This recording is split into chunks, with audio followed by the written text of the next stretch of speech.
بسم اللہ الرحمن الرحیم۔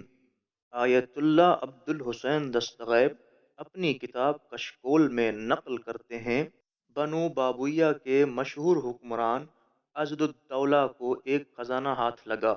اس نے وہ خزانہ مسعود بن بابویہ کو دے کر نجف اشرف روانہ کیا اور اس سے کہا کہ وہ اس سے امیر المومنین علی علیہ السلام کا روضہ مطہر تعمیر کرے۔ یہ 300 سن ہجری کی بات ہے۔ مسعود بن بابویہ نجف اشرف آیا، اس نے امیر المومنین علی علیہ السلام کا روضہ تعمیر کیا اور روضے کے ساتھ دوسرے رواق تعمیر کرائے۔ ان دنوں ابو عبداللہ حسین بن احمد الحجاج مذہب شیعہ سے تعلق رکھنے والے ایک فصیح و بلیغ شاعر تھے۔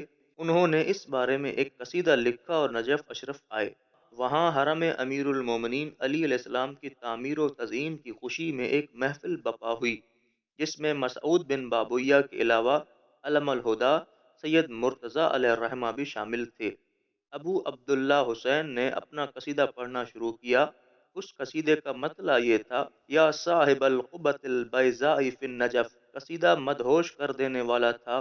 اس میں فضائل امیر المومنین علی علیہ السلام کو جمع کیا گیا تھا، جس کا ہر شعر محبان علی کی آنکھوں کو روشن کرتا تھا اور دشمنوں کی آنکھوں کی روشنی زائل کرتا تھا۔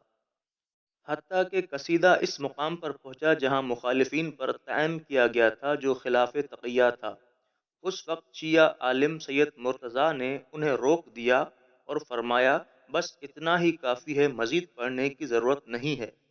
شاعر بڑا حساس تھا، اس نے قصیدہ چھوڑ دیا اور اس محفل سے شکستہ دل ہو کر اپنے گھر آیا۔ رات کے وقت حالت خواب میں اسے حضرت امیر المومنین علی علیہ السلام کی زیارت نصیب ہوئی۔ اللہم صلی علی محمد وعلی محمد۔ آپ نے فرمایا، ابن حجاج، میں نے سید مرتضیٰ کو حکم دیا ہے کہ وہ کل تیرے دروازے پر آ کر تجھ سے معذرت کرے گا اور اپنی غلطی کی اصلاح کرے گا۔ تو اپنے گھر میں رہ، وہ خود ہی تیرے دروازے پر آئے گا۔ سبحان اللہ! کیا مرتبہ ہے ذاکر محمد و آل محمد کا، اور کیا شان ہے مولا علی کے فضائل بیان کرنے والے کی۔ پس سید مرتضیٰ اپنے دور کے عظیم القدر عالم دین تھے۔ انہیں علم الہدیٰ کا لقب دیا گیا تھا۔ وہ طالبین کے نقیب تھے اور معصومین کی نظر میں انہیں خصوصی مقام حاصل تھا۔ اسی رات سید مرتضیٰ کو امیر المومنین علی علیہ السلام کی زیارت نصیب ہوئی۔ سید مرتضیٰ نے دیکھا کہ آپ ناراض ہیں۔ سید مرتضیٰ نے عرض کیا، آقا و مولا، میں آپ کا پوتا ہوں، آپ مجھ سے ناراض کیوں ہیں؟ امیر المومنین علی علیہ السلام نے فرمایا، تم نے ہمارے شاعر کا دل کیوں توڑا؟ کل اس کے پاس جاؤ اور اس سے معذرت طلب کرو اور آل بویہ سے سفارش کرو کہ وہ اسے اچھا انعام دیں۔ اس کے بعد آیت اللہ عبد الحسین دستغیب فرماتے ہیں، جی ہاں، اہل بیت کے شعراء اپنی زندگی اپنی ہتھیلی پر رکھ کر آل محمد علیہ السلام کی مدح سرائی کرتے تھے اور ان کا ہر شعر دشمنوں کے سینے میں تیر کی طرح پیوست ہوتا تھا، اور وہ آل محمد کی مدح سرائی کر کے لوگوں کی دشمنی خریدا کرتے تھے۔ ان کی پوری زندگی خطرات کی زد میں رہتی تھی۔ الغرض صبح ہوئی، سید مرتضیٰ اٹھے اور شاعر آل محمد حسین بن حجاج کے گھر کی طرف روانہ ہوئے۔ اس کے دروازے پر پہنچ کر انہوں نے دستک دی۔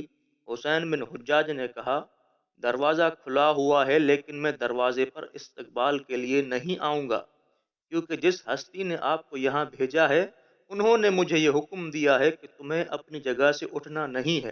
سبحان اللہ! سید مرتضیٰ نے فرمایا، بے شک آپ سچ کہتے ہیں۔ سید مرتضیٰ شاعر کے گھر میں داخل ہوئے، اس سے معذرت طلب کی اور پھر اس سے اپنے ساتھ لے کر مسعود بن بابویہ کے پاس گئے اور اس سے فرمایا، یہ امیر المومنین علی علیہ السلام کا منظور نظر شاعر ہے۔ مسعود بن بابویہ نے اسے خوش آمدید کہا اور انہیں انعام سے مالا مال کر دیا۔